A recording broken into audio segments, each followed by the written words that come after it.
Hai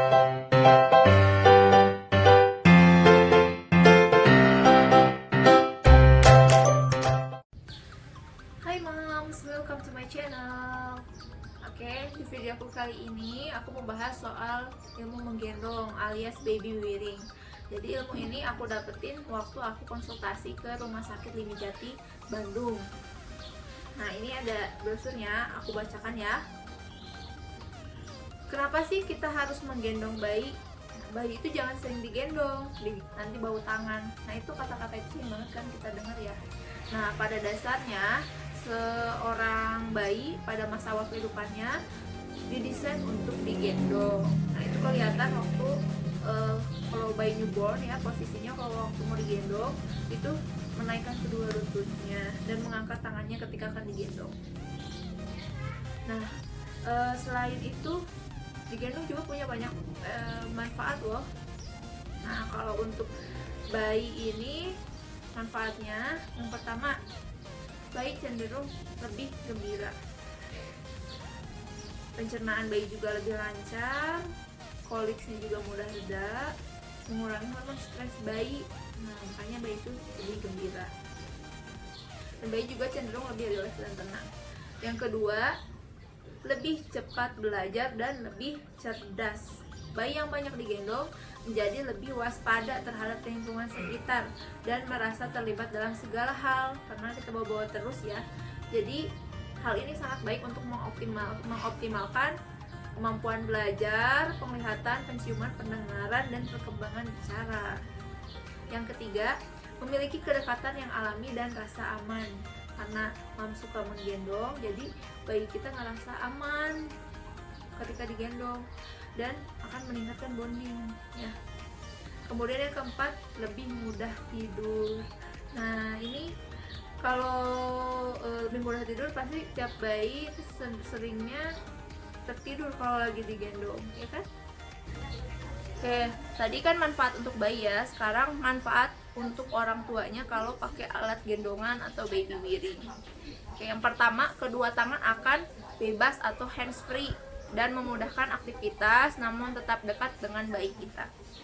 Yang kedua, semakin eratnya ikatan bayi penggendong membantu hubungan keluarga dan menjauhkan bayi dengan orang asing. Yang ketiga, dengan kedua tangan yang bebas, orang tua dapat meminimalisir kecemburuan antara kakak beradik. Yang keempat, mengurangi kegelisahan dan depresi bagi penggendong. Yang kelima, dapat meningkatkan aktivitas menyusui, menambah produksi oksitosin atau happy hormone, dan meningkatkan produksi ASI. Alat gendongan aja kalau kita menggendong itu bisa memperbanyak ya ASI kita. Yang keenam, menggendong bayi kita akan membakar 300 kalori per hari sehingga ibu lebih sehat dan lebih mudah menurunkan berat badan saat melahirkan. Nah, itu manfaatnya. Jadi kalau kita gendong juga itu ya, jadi salah satu cara untuk kita menurunkan berat badan, apalagi kalau udah ngelahirin tuh yang bebeknya berat kayak aku, jadi bisa olahraga dengan menggendong bayi kita. Oh ya mas, jangan sampai salah pilih gendongan ya, karena tidak semuanya aman untuk bayi. Nah, ini ada beberapa macam gendongan modern baby wearing. Yang pertama ada tipe pouch. Oke. Tipe ini terdiri dari satu kantung kain yang simple dan menggunakan tumpuan di bahu, dapat digunakan mudah dan cepat. Yang kedua tipe ring sling. Yang ketiganya tipe SSC, soft structure carrier. Yang keempat tipe stretchy wraps. Yang kelima woven wrap.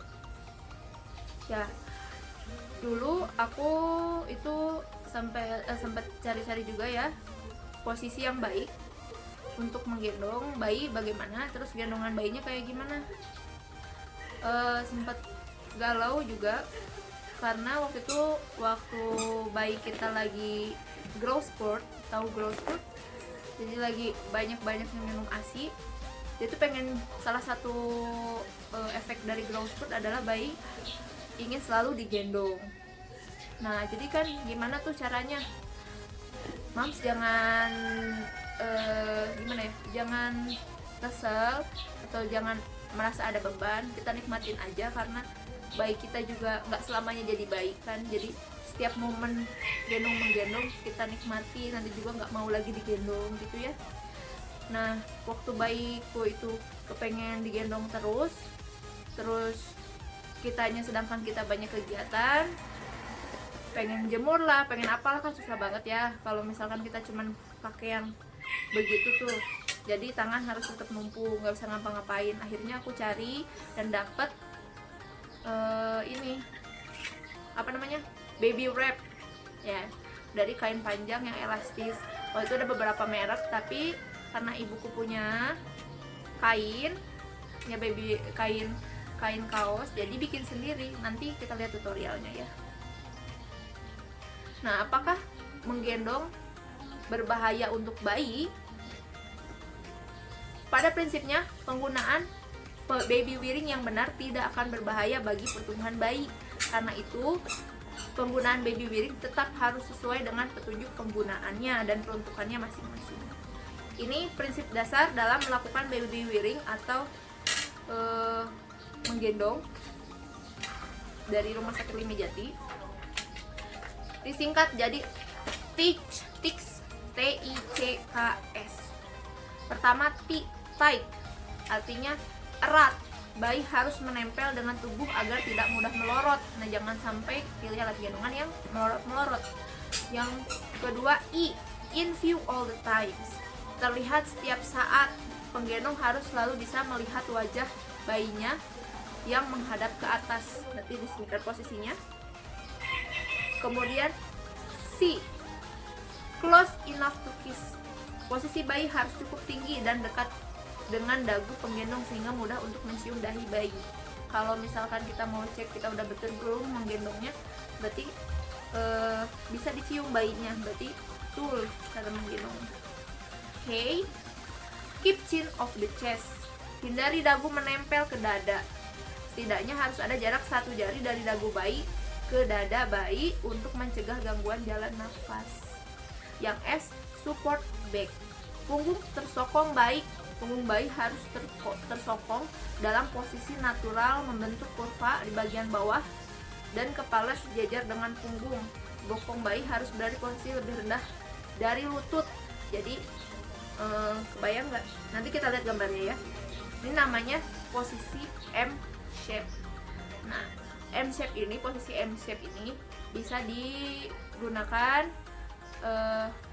dari mulai newborn. Jadi walau newborn juga sudah boleh posisi M shape. Kan banyak yang mitos-mitos bilang bayi bayi yang baru lahir belum boleh begitu posisinya. Ini ada perhatiannya. Perhatian atau yang larangan-larangan ketika kita menggunakan gendongan. Yang pertama, tidak menggunakan baby wiring saat penggendong tidur berbaring, nggak boleh sambil tiduran. Yang kedua, jangan menggendong bayi dengan posisi punggung horizontal, nggak boleh.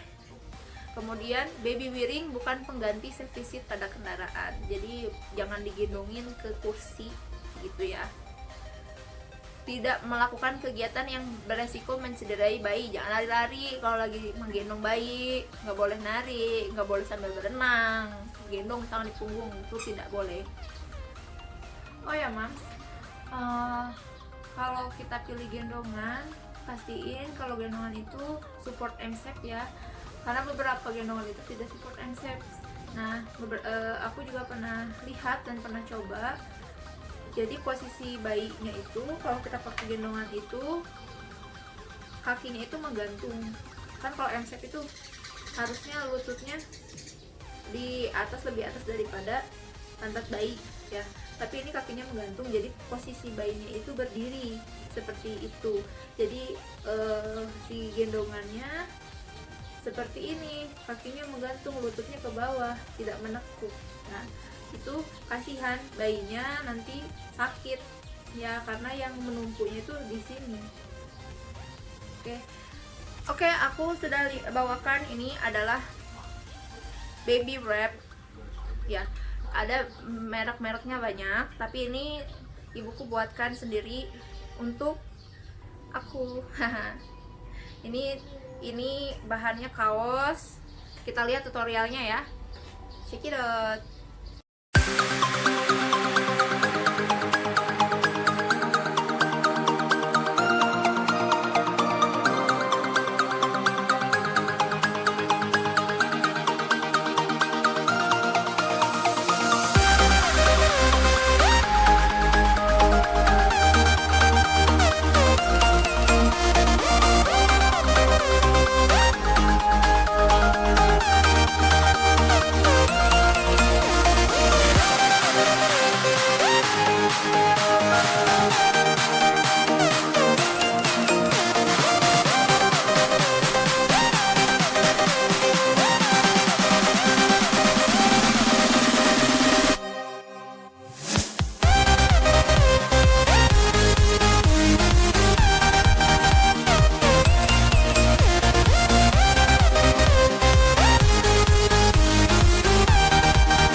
Oke, itu aja video dari aku. Thank you for watching. Semoga ilmu ini bermanfaat. Jujur, aku juga susah banget cari ilmu soal gendong menggendong, tapi alhamdulillah dapet ilmu ini waktu ke rumah sakit Imi Jati.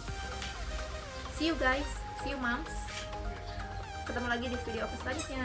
Bye.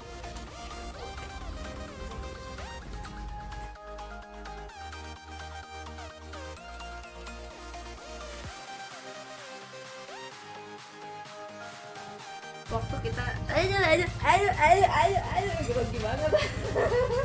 Padahal usaha itu sering banget kata-kata